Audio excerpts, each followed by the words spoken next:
Hello दोस्तों। GS संसार all competitive exam में आप सभी का स्वागत है। और सबसे पहले तो मैं आपसे क्षमा चाहूँगी कि मैंने काफ़ी दिन से कोई वीडियो नहीं डाला, क्योंकि थोड़ा तबीयत नहीं ठीक थी। और आज मैं आपके लिए फिर लेके आई हूँ 10 क्वेश्चन की श्रृंखला। 9 क्वेश्चन तक हम लोग ने पढ़ा था। आज का पहला क्वेश्चन है, यानी कि उसमें 10 है लेकिन इसमें 9, इसमें 10 है। हम लोग का आज का फर्स्ट क्वेश्चन है कि निम्नलिखित कथनों पर विचार कीजिए। जैन धर्म, पहला है ऑप्शन, जैन धर्म में तप एवं अहिंसा पर विशेष बल दिया गया है। 2, जैन धर्म का महत्वपूर्ण ग्रंथ कल्पसूत्र संस्कृत में लिखा गया है। अब इसमें से आपको बताना है कौन सा कथन सत्य है, सत्य कथन की खोज करनी है। तो इसमें हमारे दोनों कथन जो हैं सत्य हैं। जैन धर्म में तप यानी शरीर को कष्ट देकर संलेखा पद्धति से प्राण त्यागना एवं अहिंसा अर्थात हत्या न करने पर बल दिया गया है। इसमें कृषि एवं युद्ध में भाग लेने पर भी प्रतिबंध लगाया गया है। जैन धर्म का महत्वपूर्ण ग्रंथ कल्पसूत्र संस्कृत भाषा में लिखा गया है। और अब सेकंड 11 क्वेश्चन है, गुप्त वंश के किस शासक ने सर्वप्रथम महाराज धीराज की उपाधि धारण की थी?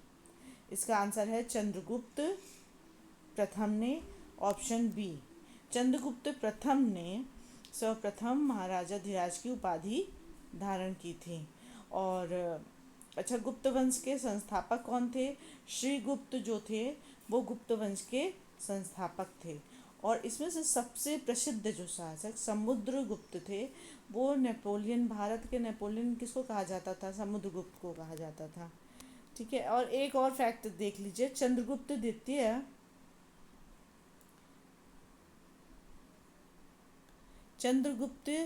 चंद्रगुप्त द्वितीय ने विक्रमादित्य को, जिनको विक्रमादित्य भी कहते हैं, उन्होंने परम भागवत की उपाधि धारण की थी।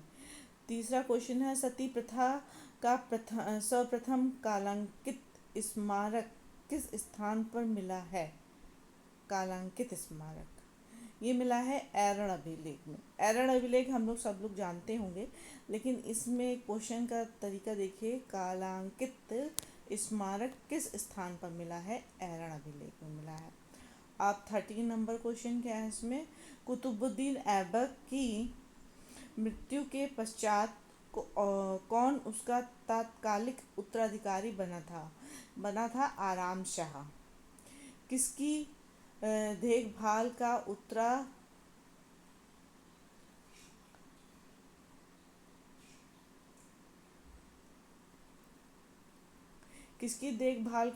उत्तरदायित्व तो दीवान खालसा के पास था।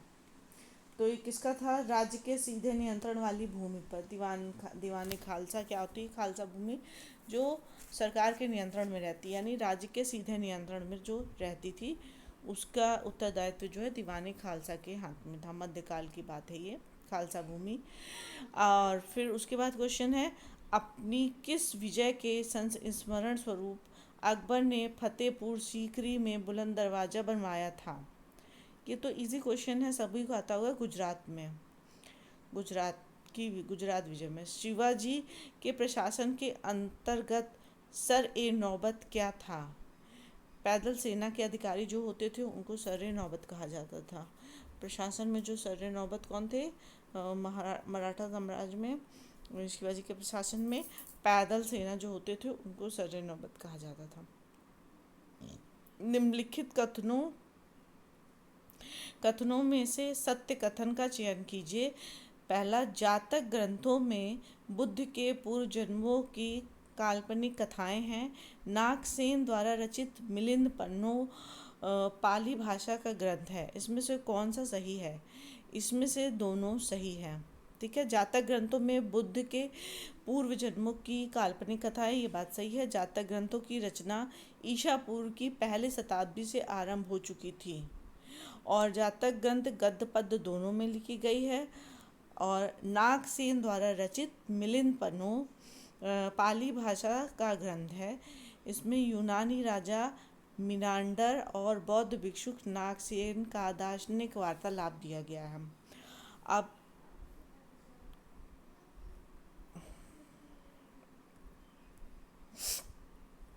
18 क्वेश्चन है हमारा, सिंधु घाटी सभ्यता में अग्नि पूजा किस स्थान पर खोजी गई अग्नि वेदिका से सिद्ध होती है? ए कालीबंगा से।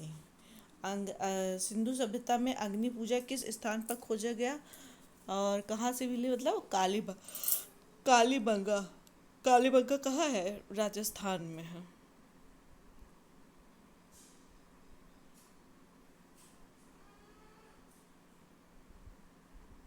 निम्नलिखित में से किस एक में चंद्रगुप्त मौर्य द्वारा मगध का राज्य सिंहासन प्राप्त करने की कथा दी गई है?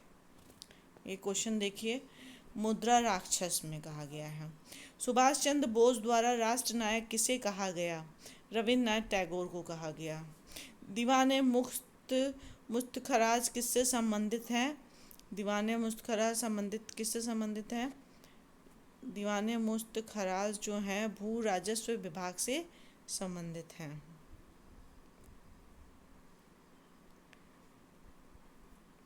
और उसके बाद हम लोग का 22 को नंबर क्वेश्चन कौन सा है? निम्नलिखित में से टोडरमल की भू राजस्व व्यवस्था किससे संबंधित थी? जब्ती प्रणाली से संबंधित थी। सुरक्षा कपाट सिद्धांत किससे संबंधित था? भारतीय राष्ट्रीय कांग्रेस से संबंधित था। सांप्रदायिक चुनाव प्रक्रिया कब प्रारंभ हुई? ये हुई थी 1909 में। मार्ले मिंटो सुधार के नाम से जाना जाता है। इसमें जो है इसमें ये कहा गया कि 1909 में के अधिनियम में मार्ले मिंटो सुधार के तहत मुसलमानों के लिए पृथक प्रतिनिधित्व अथवा सांप्रदायिक निर्वाचन की व्यवस्था की गई। इसी से देश का बंटवारा उस दिन से शुरू हो गया था। फिर 25 नंबर क्वेश्चन क्या है? 25, गंगा एवं यमुना नदियों का सर्वप्रथम उल्लेख उल्लेख कहाँ मिलता है? ये मिलता है ऋग्वेद में। दोस्तों आज 25 क्वेश्चन हो गया है। इसके बाद अभी और क्वेश्चन मैं आगे आपको कराऊंगी, अभी नहीं तो वीडियो बहुत लंबा हो जाएगा। Thank you. अगर पसंद आया हो तो चैनल को लाइक सब्सक्राइब करें।